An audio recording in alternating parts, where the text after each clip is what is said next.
In today's video, we are going to talk about 5 things that you need to sacrifice if you want to be rich.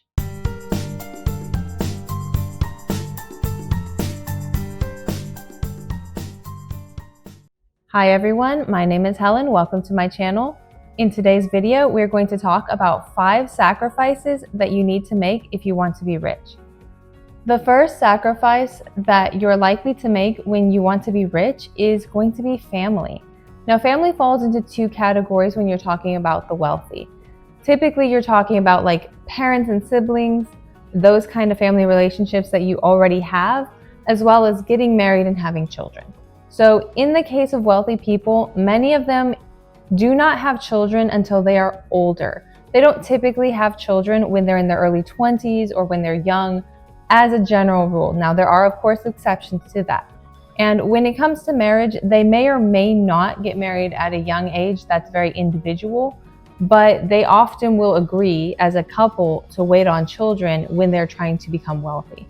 When it comes to your parents and your siblings and any other familial relationships that you may already have, they often get a little bit sacrificed in the form of you aren't spending as much time with your family, you aren't maybe going for holidays, you're not going to visit during the Christmas season or during Thanksgiving or on the 4th of July or any other holidays. You're sacrificing the time that you spend with your family in order to work on specific goals. Now, of course, you're not giving up your family forever and you're not necessarily giving up on children, but you're often delaying these decisions, and you may ask your family members that you do have to tolerate the fact that you are not able to always do the things that they want. So you might have to tell family members, no, I can't visit this year.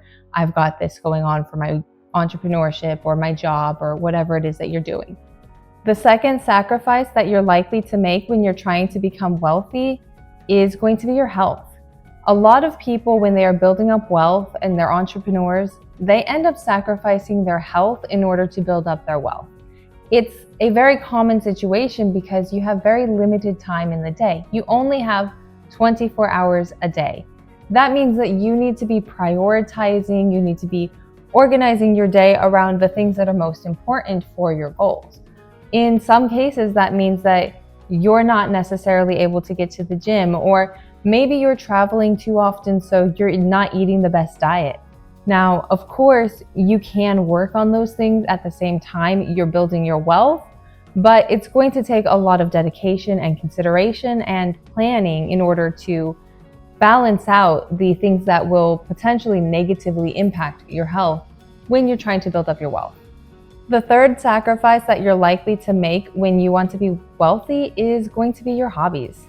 Now, when you're wealthy, you really just don't have time to have hobbies until you reach a certain point.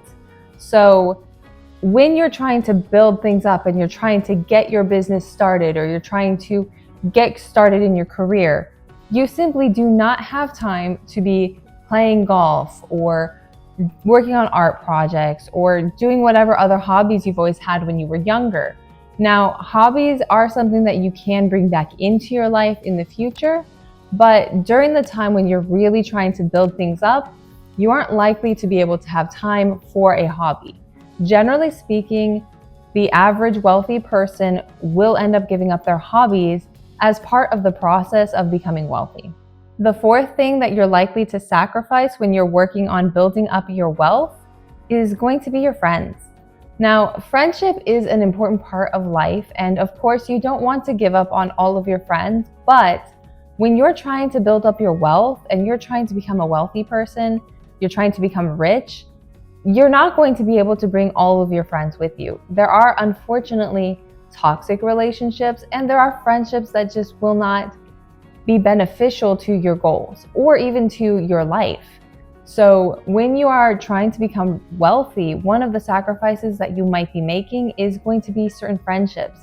Now, typically, the way most wealthy people will go about their friendships is to start by cutting out people who are toxic. We all have at least 1 or 2 friends who are maybe not very encouraging, or they even discourage us from reaching our goals. Those type of people who are being toxic, who are discouraging you, putting you down, or otherwise trying to harm you, those aren't real friends. So those are the people that are usually going to be cut out and you're not going to be spending time. The other friendships that may suffer throughout the process of becoming wealthy are going to be the people who simply can't put up with the fact that you don't have time for them anymore. So friends who are not able to tolerate the limited amount of time that you're able to spend with them. Now, if you do have friends who are on a similar path and are working towards similar goals, oftentimes those friendships will remain because you're on the same page and you're working toward the same thing. But if you have friends who have different priorities, they have different goals in life, they may not be able to understand why you can't spend time with them when they want you to. So those friendships inevitably end up suffering. In general, most wealthy people only have 1.8 friends if they have friends at all. It's very lonely when you are trying to become wealthy. The fifth thing that you're likely to sacrifice when you're trying to become wealthy is actually your sleep. Now, this is one that may surprise some people, but it comes back to the same reason that your health may suffer. When you are trying to become wealthy, you are working with only 24 hours a day, and that often means that you're giving up on sleep in order to accomplish a task or to accomplish a goal. Now, the amount of sleep that you're giving up obviously depends on where you are at and what stage you're in your journey to becoming wealthy. But there are times when my husband and I, for example, were going to bed at midnight and getting up at 4 a.m. in order to accomplish certain goals. We were trying to get the kind of designations and degrees and that type of thing that we needed in order to move forward with career goals. So when you're in a situation where you're trying to accomplish a goal, or you're trying to build up a business, or maybe you're trying to get a designation that allows you to improve your income, you're going to inevitably be giving up on some of your sleep. You need time in order to accomplish that goal. And sometimes that time is coming away from the amount of sleep that you get. Now, generally speaking, that lack of sleep will be temporary if you're not going too crazy, but in the initial stages of building up your wealth, you will have times when you are giving up on sleep. That's it for today's video. If you like the video, please subscribe, and I will see you in the next one.